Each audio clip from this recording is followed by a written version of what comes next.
শিবরাত্রি উপলক্ষে পরের দিন সকালে মহাদেবকে সামান্য একটু ভোগ রান্না করে দিয়েছি একটু পরমান্ন আর একটু গোবিন্দভোগের খিচুড়ি। চলুন তারই রেসিপিটা আপনাদের সঙ্গে শেয়ার করে নিই। প্রথমেই আমরা পরমান্নের রেসিপিটা দেখে নেব।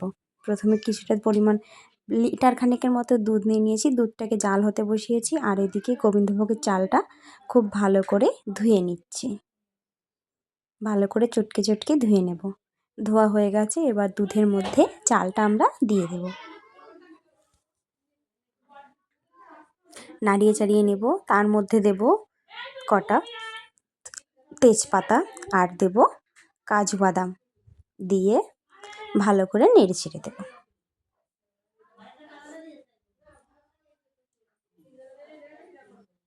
পরমান্নটা ধীরে ধীরে ফুটবে, আস্তে আস্তে ফুটে দেখুন ফুটতে শুরু করে দিয়েছে পরমান্নটা। এই সময় কিন্তু পরমান্ন থেকে খুব সুন্দর একটা গন্ধ বেরিয়েছে। দেখুন আমাদের পরমান্ন প্রায় হয়ে এসেছে। তার মধ্যে দুটো এলাচ দিয়ে দিয়েছি, স্বাদ মতো চিনি দিয়ে দিয়েছি।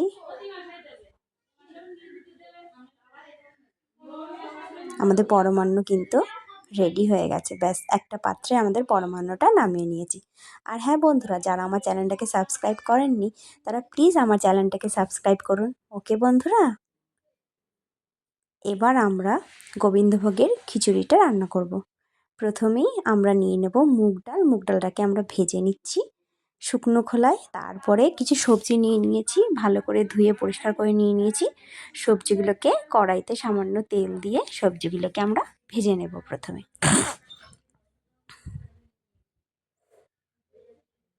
আমাদের সবজি ভাজা হচ্ছে, অন্যদিকে আমরা গোবিন্দভোগের চালটাকে ধুয়ে পরিষ্কার করে নিয়েছি। আমাদের সবজি ভাজা হয়ে গেছে, এবার আমরা সবজিগুলোকে তুলে নেব। তারপর ওই কড়াইতে আমরা চালটা দিয়ে দেব, দিয়ে একটু হালকা ভেজে নেব। তার মধ্যে শুকনো খোলায় ভাজা ডালটাও দিয়ে দেব, সেটাকেও একসঙ্গে সুন্দর করে একটু ভেজে নেব। তারপরে দিয়ে দেব পরিমাণ মতো জল।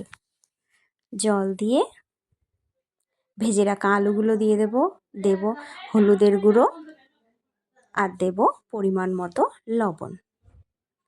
তারপরে ভেজে রাখা সবজিগুলো দিয়ে দেব, দিয়ে খুব ভালো করে খিচুড়িটা ফুটবে। আমরা অন্যদিকে একটা হামল দিস্তা নিয়ে নেব। হামল দিস্তার মধ্যে দেব আদা কুচি আর লঙ্কা কুচি, দিয়ে এটাকে থেতো করে নেব।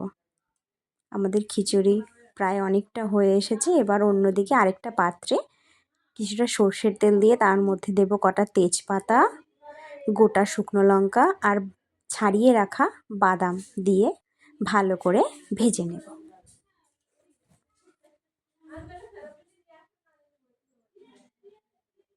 ভাজা হয়ে গেছে, এর মধ্যে দেব আমরা থেতো করা লঙ্কা আর আদার পেস্টটা, আর দেব কটা পাঁচফোড়ন।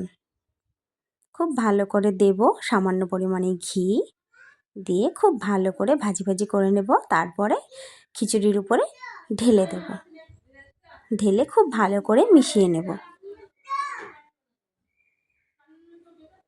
তারপরে খিচুড়িতে দেব সামান্য পরিমাণে গরম মশলার গুঁড়ো,